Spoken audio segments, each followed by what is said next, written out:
আমরা মুসলমান ইফতার পূর্ব মুহূর্তে আমরা যদি খাস দিলে দোয়া করি, আমি জানি আল্লাহর দরবারে সেটি কবুল হয়।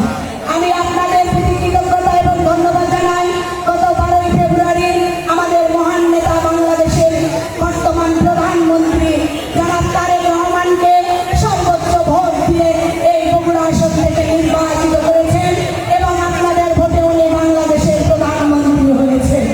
আমি কৃতজ্ঞতা জানাই আজকের এই স্বেচ্ছাসেবক দল বগুড়া জেলা কমিটির সভাপতি সরকার মুকুল, সাধারণ সম্পাদক আমার প্রিয় সদস্যকে এত সুন্দর একটি আয়োজন করবার জন্য আমি মহিলা দলের পক্ষ থেকে ধন্যবাদ জানাই।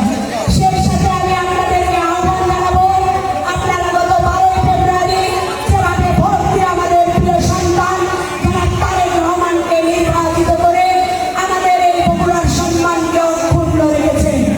আগামী 9 এপ্রিল আমাদের জনাব তারেক রহমান মনোনীত বগুড়া জেলা বিএনপির সংগ্রামী সভাপতি জনাব রেজাউল করিম বাদশা ভাইকে ধানের শীষে ভোট দিয়ে আগামী 9 এপ্রিল সর্বোচ্চ ভোট দিয়ে ইনশাআল্লাহ নির্বাচিত করবেন।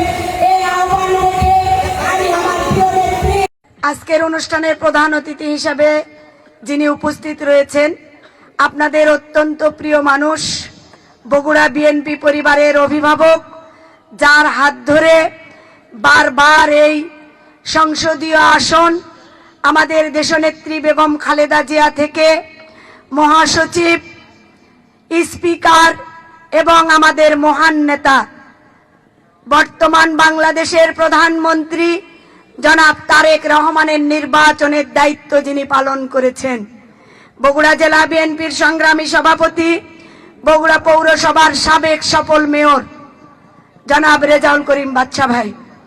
আজকের অনুষ্ঠানে বিশেষ অতিথি হিসাবে উপস্থিত রয়েছেন সদর উপজেলা বিএনপির সাংগঠনিক সম্পাদক আবু সালে নয়ন, উপস্থিত রয়েছেন এই ননগোলা ইউনিয়ন বিএনপির সংগ্রামী সাধারণ সম্পাদক আমার অত্যন্ত স্নেহের শাহ আলম জনি, উপস্থিত রয়েছেন যুব দলের বগুড়া সদর উপজেলা শাখার সংগ্রামী যুগ্ম আহ্বায়ক আমার অত্যন্ত স্নেহের তৌহিদ, এখানে উপস্থিত রয়েছেন সাবগ্রাম ইউনিয়ন বিএনপির সংগ্রামী সাধারণ সম্পাদক সাজু ভাই, উপস্থিত রয়েছেন এরুলিয়া ইউনিয়ন বিএনপির সাংগঠনিক সম্পাদক হারুন ভাই সহ ইউনিয়ন মহিলা দলের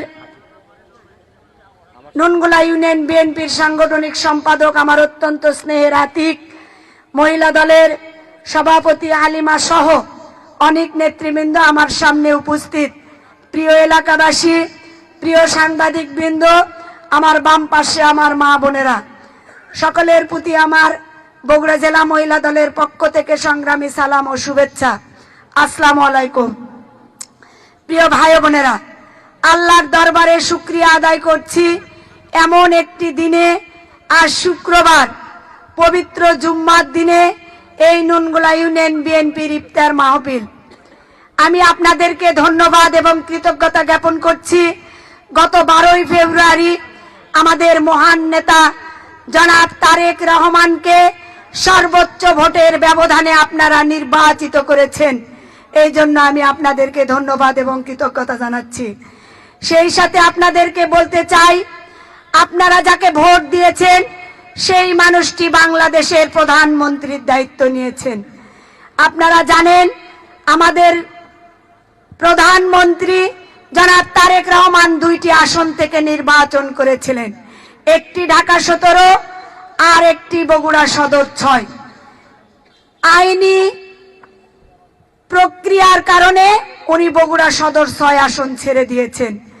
কারণ আপনারা জানেন 1991 সাল থেকে শুরু করে আজকে 2026 যখনই নিরপেক্ষ নির্বাচন হয়েছে, সেই নির্বাচনে যারা নির্বাচিত হয়েছিলেন সেই মানুষগুলোর প্রতিনিধিত্ব, সেই মানুষগুলোর দায়িত্ব পালন করেছিলেন আজকে যিনি উপনির্বাচনে আমাদের মহান নেতা জনাব তারেক রহমান যাকে মনোনয়ন দিয়েছেন, সেই মানুষটি জনাব রেজাউল করিম বাদশা ভাই। আজকে আমরা বগুড়া সদরের মানুষ গর্বিত হয়েছে, উনি দায়িত্ব পালন করেছেন আমাদের মহান নেতা জিয়া পরিবারের পক্ষ থেকে। আজকে উনি আমাদের ভোটে এমপি নির্বাচিত হয়ে আমাদের দায়িত্ব আরো বেশি বেশি পালন করবেন। সেই জন্য আমরা আমাদের মহান নেতা জনাব তারেক রহমানকে কৃতজ্ঞতা এবং ধন্যবাদ জানাচ্ছি। আমাদের প্রিয় নেতা জনাব রেজাউল করিম বাদশা ভাই, তার কি কথা আমি বলবো। ছাত্র রাজনীতি থেকে শুরু করে আমি শুধু একটি কথা উদাহরণ দিয়ে আপনাদেরকে বলবো। জনি যদি রেজাউল করিম বাদশাকে ফোন দেয়, রেজাউল করিম বাদশা ফোনের ওই প্রান্ত থেকে বলেন জনি বলো। একজন যুব দলের সভাপতি ইউনিয়নের যদি বলে, তখন তার নাম ধরে বলে শাহিন বলো। হালিমা যদি ফোন দেয়, রেজাউল করিম বাদশা বলেন হালিমা বলো। এইটি একজন নেতার যে কত বড় গুণাবলী, সেইটি রেজাউল করিম বাদশার মধ্যে রয়েছে। আমরা তো জেলা পর্যায়ের নেতা, একটি ওয়ার্ডের নেতা, একজন ইউনিয়নের নেতা।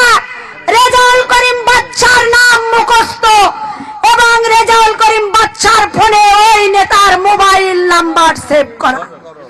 সেই জন্য আমি বলবো, আপনারা অতীতে ভোট দিয়ে তারেক রহমানকে যেভাবে নির্বাচিত করেছেন, এই বগুড়ার উন্নয়নের জন্য আমাদের প্রিয় নেতা জনাব রেজাউল করিম বাদশাকে আগামী 9 এপ্রিল সর্বোচ্চ ভোট দিয়ে আমরা নির্বাচিত করব ইনশাআল্লাহ।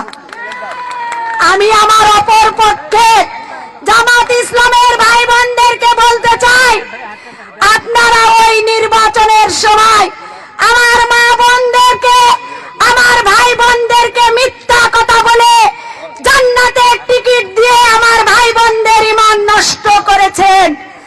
তারা জান্নাত না জাহান্নাম একবার তারা দেখে এসেছে, কোনটা জান্নাত আর কোনটা জাহান্নাম।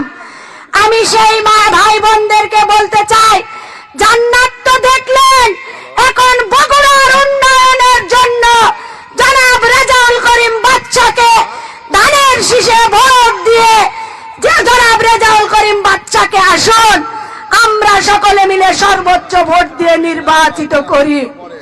আজকে আমি আমার ভাই বোনদেরকে বলবো, আগামী 9 এপ্রিল যে নির্বাচন, সেই নির্বাচনকে আমাদের বাড়ি বসে থাকলে হবে না, আমাদের ঘরে ঘরে যেতে হবে, আমাদেরকে ক্যাম্পেইন করতে হবে, আমাদের ভোটারদেরকে ভোট সেন্টারে আনতে হবে।